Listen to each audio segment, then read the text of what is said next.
C'est ici que nous trouvons une plante à devenir fou, l'orchidée marteau. Une seule feuille, en forme de cœur.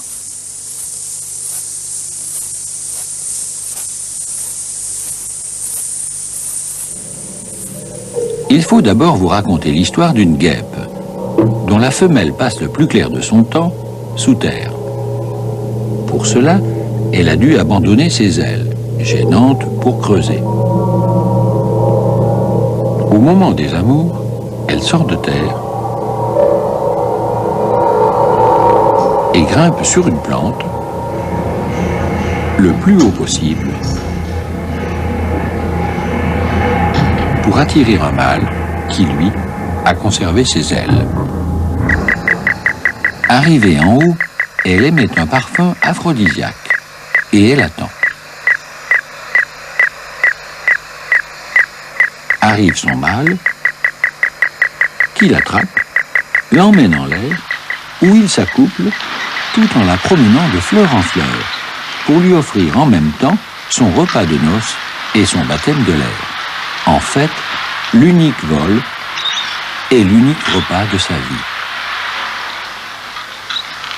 Avant de retourner sous terre pour y pondre ses œufs.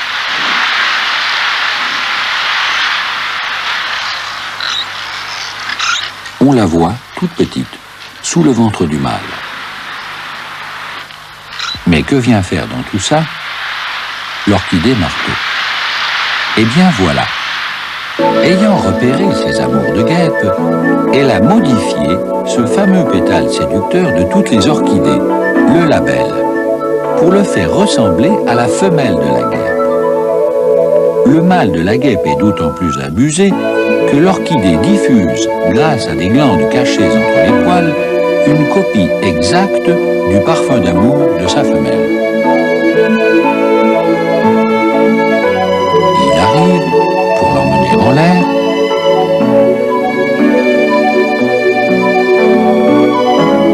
Tiens, qui c'est cette guêpe-là? Il insiste et la fleur, ayant disposé sa fausse femelle sur un bras articulé, utilise la force de l'insecte, comme on fait au judo,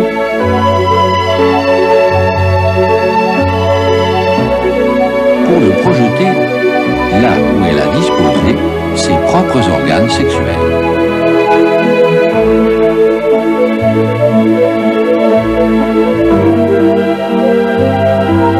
Il se fait coller sur le dos un paquet de pollen bien gluant.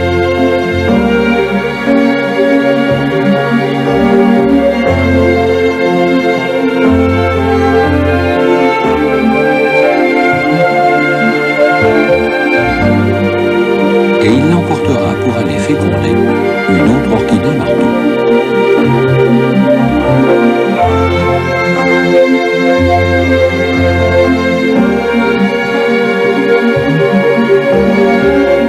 En somme, les plantes, plus encore que les animaux et les hommes, sont obligés de s'adapter à leur habitat. Selon le terrain, le climat, la présence de tel ou tel partenaire possible, elles modifient à la fois leur structure et leur comportement. Ce n'est pas parce qu'on est dans l'impossibilité de se déplacer qu'on doit rester là à ne rien faire.